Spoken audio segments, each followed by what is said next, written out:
Bien, 10:08 de la mañana. Tenemos ahora a nuestra especialista migrante, Janet Nava. Buen día, Janet, ¿cómo estás?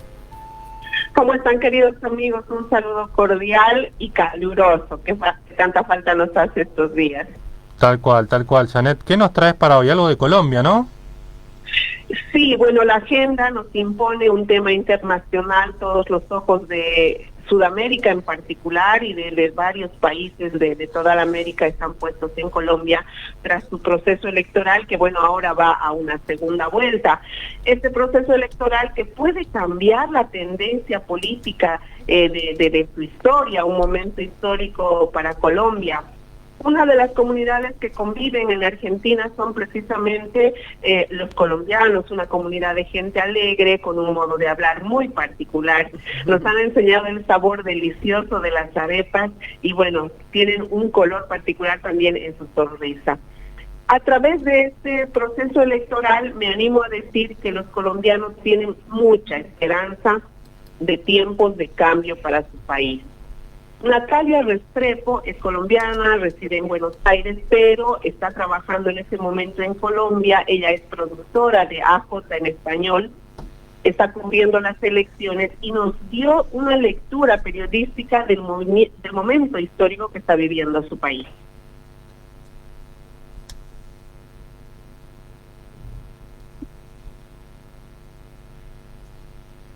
Los colombianos y las colombianas en estas últimas elecciones, en esta primera vuelta, lo que votaron fue por un cambio. Los candidatos, tanto Gustavo Petro como Rodolfo Hernández, simbolizan eso, ese cambio, y cada uno a su manera y con su propia agenda. Y lo que los colombianos y las colombianas están esperando es un proyecto que no sea más los partidos tradicionales, ¿no? También una de las cosas que se ha visto es que se quiere hablar de otros temas que no son solamente el conflicto armado, que lleva más de 50, 60 años en Colombia. No quiere decir que el conflicto armado haya desaparecido por completo, ni que no haya violencia, todo lo contrario, han sido una de las elecciones más violentas de las últimas décadas, pero hay una nueva agenda, ¿no? Acceso a educación, género, corrupción, y bueno, está por verse si ese cambio va a venir de la mano de Gustavo Petro, con una mirada más de izquierda progresista, o con Rodolfo Hernández, que es una mirada más de derecha.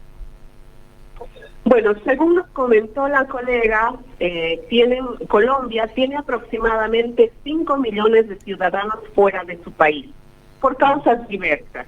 Pero su principal problema no es la migración colombiana, sino la venezolana, que según nos comentó Natalia, ha dividido en la opinión incluso a todo el país. Consultamos si los candidatos tienen propuestas en materias de derechos humanos, precisamente por los conflictos armados, por la migración de su población. Lo interesante es que en esta materia, en materia de migración, lo que más les preocupa es la migración venezolana. Escuchemos.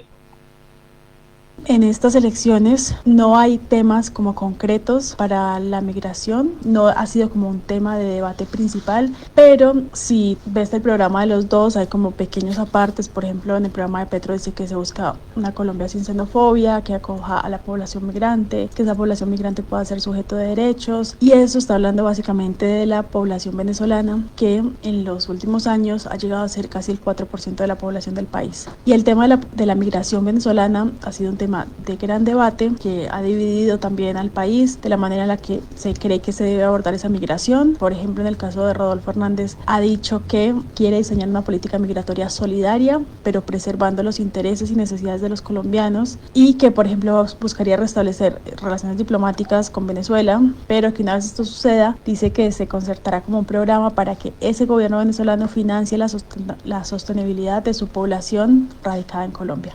Puntos de vista muy diferentes sobre cómo abordar la temática de la migración, porque Colombia es tal vez el principal país que ha recibido a la migración venezolana de la crisis de los últimos años en este país. Entonces está por verse como cuál va a ser el enfoque que tomará el nuevo presidente sobre los problemas de esa población, que son bastantes, que son muy diversos y que necesitan de más atención urgente. Según los datos recolectados precisamente por Natalia, de los 5 millones de colombianos en el extranjero, aproximadamente 1 millón ejerció su derecho al voto.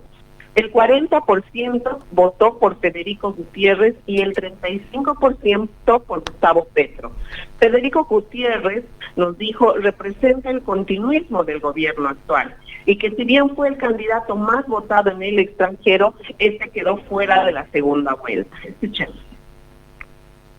es paradójico que Rodolfo Hernández justamente no está entre los más votados de los colombianos en el extranjero. Por los números que te acabo de contar, de que Federico Gutiérrez fue el más votado, podríamos decir que los colombianos en el extranjero están apoyando o bancando un proyecto más de derecha, pero yo diría como a título personal que los colombianos que estamos afuera de Colombia siempre estamos esperando un gobierno que pueda traer como una estabilidad económica, que permita a muchas personas que se han tenido que ir del país regresar. Creo que también una de los ítems más importantes tiene que ver, por ejemplo, con la educación, con la garantía de la educación superior gratuita, con ese acceso universal a esa educación, que es uno de los motivos por los que muchos colombianos migran de Colombia, y también creo que tiene que ver con poder tener un país en paz, ¿no? El conflicto armado también y la violencia ha sido uno de los determinantes por los que la gente se va del país. Entonces, un lugar sin esta violencia generalizada de tantas décadas es algo que los colombianos, más allá de si están dentro o fuera del país, estamos buscando. En esta búsqueda de opiniones y lecturas tuve el agrado de conocer a Inés María Agresot González. Ella es coordinadora de Mujeres Migrantes Maltratadas en el Perú, organización que ha iniciado una cruzada en contra del sistema estatal peruano que vulnera los derechos de los hijos de colombianas con esposos peruanos. Le consultamos cuál era su lectura del momento decisivo que vive Colombia y cómo viven las mujeres colombianas en el Perú. La principal problemática que tenemos los colombianos acá en Perú es en general la estigmatización de nosotros como cultura, el tema de que somos sicarios, narcotraficantes, las mujeres somos prostitutas. Con la llegada masiva de los venezolanos aumentó un tema de delincuencia acá y ahora la xenofobia va directamente dirigida hacia los venezolanos, pero también tiene que ver con el tema de cómo ha sido manejado el tema del éxodo de los migrantes venezolanos acá en Perú.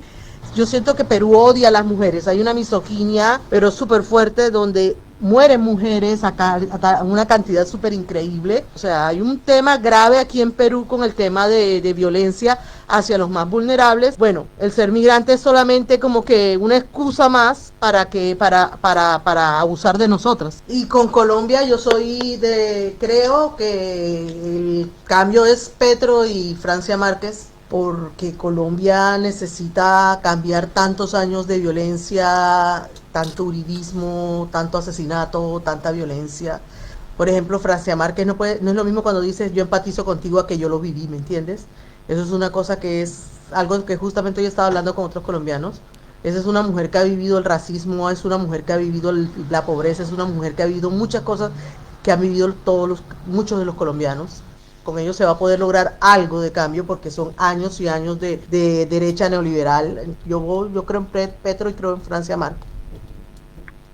Cifras del censo de 2010 muestran que 17.576 personas migrantes colombianas viven en Argentina y que de acuerdo a los datos de la Dirección Nacional de Migraciones, hasta el 2015, 23.000 personas ya tienen radicación permanente en suelo argentino.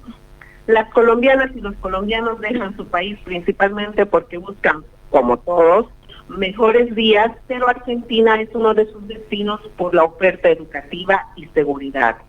Les confieso que me he guardado un par de declaraciones de Inés Agresot del Perú, porque la vulneración de derechos humanos, si bien es un común denominador en varios países, el caso del Perú es un caso particular y es un capítulo aparte. Recordemos que una de las migraciones o una de las comunidades que con mayor número de migrantes es también la peruana dentro del territorio argentino.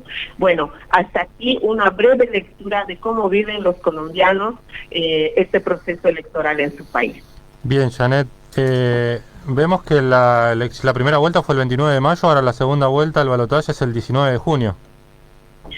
Sí, y precisamente, los dos frentes que están en pugna, uno de ellos tiene tendencia izquierdista, que todos tienen esperanzas de que gane ese frente. Lo que se preguntan es cuán sostenible va a ser este gobierno.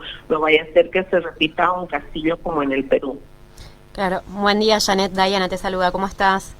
Dayana, un abrazo enorme, qué gusto escuchar. Un gusto, bueno, súper completa y está buenísimo todo lo que nos trajiste hoy.